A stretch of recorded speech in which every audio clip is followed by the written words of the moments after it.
প্রাকৃতিক সৌন্দর্যের লীলাভূমি হিসেবে পরিচিত সুনামগঞ্জের তাহিরপুর। এই উপজেলার রূপের রানী খ্যাত সীমান্ত নদী জাদুকাটা।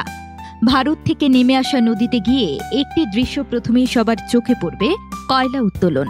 সীমান্ত নদীতে হাজার হাজার নারী, পুরুষ, শিশু, বৃদ্ধারা দল বেঁধে কয়লা কুড়াচ্ছেন। এই পাহাড়ি নদী দিয়ে ঢলের পানিতে ভেসে আসা কুড়ানো বাংলা কয়লা কুড়িয়ে বিগত প্রায় 50 বছর যাবৎ এলাকার সর্বনিম্ন আয়ের মানুষের বড় একটা অংশের জীবন জীবিকা চলছে। এসব কুড়ানো বাংলা কয়লা বিক্রি করতে না পারায় অনাহারে অর্ধাহারে দিন কাটাচ্ছে এই নিম্ন আয়ের মানুষগুলো।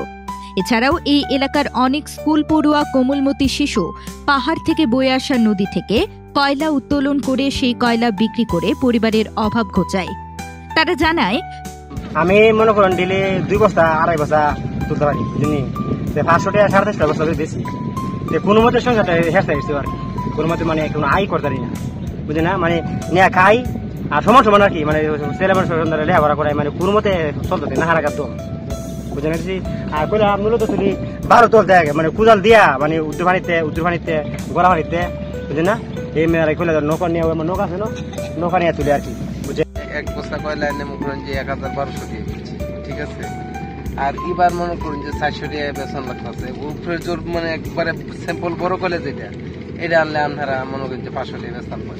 হ্যাঁ, তারপরে খুব জোর জুলুমে বেতন লাগে, মানে পার্টি আহে না। এরপরে পার্টি যদি নাই, তাহলে মাজনরা যদি কয়লা না বেচতে পারে, তাহলে আমরা কই বেচবো? আমরা তো মাজনের কাছে আশা করি, মাজনের কাছে বেচতাম। মানে মাজনরা আশা করে পার্টি আইলে সে না পার্টির কাছে বেচতো। পার্টি আইয়ে না মনে করেন যে আগে 1 বস্তা কয়লা 1 টন কয়লা নিলে তারা খরচ পড়ছে 5 থেকে 700 টাকা, আর এখন খরচ পড়ে মনে করেন যে 18 থেকে 2000 টাকা খরচ পড়ে, যার কারণে পার্টি ডরায় এদিকে আর গিরে না। পাহাড়ি ঢলে ভেসে আসা বাংলা কয়লা কুড়িয়ে সীমান্ত জনপদের নিম্ন আয়ের মানুষেরা জীবন জীবিকা নির্বাহ করে থাকেন। এই বাংলা কয়লা উত্তোলন করে জমা করলেও বিভিন্ন জনপদে চাঁদা দিতে হয়।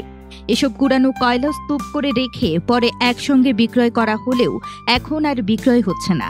এই মানুষগুলো রক্ত পানি করে উঠানো এসব কয়লা দীর্ঘদিন যাবৎ বিক্রি করতে না পারায় বিপাকে পড়েছেন এই নিম্ন আয়ের মানুষগুলো। দেশের লেগে তারা পার্টিটা আসতে পারে না, দাম বেশি, দিকে কয়লা পড়তাটা পরে বেশি, এলাকে শ্রমিকরা ন্যায্য অধিকার পাইতেছে।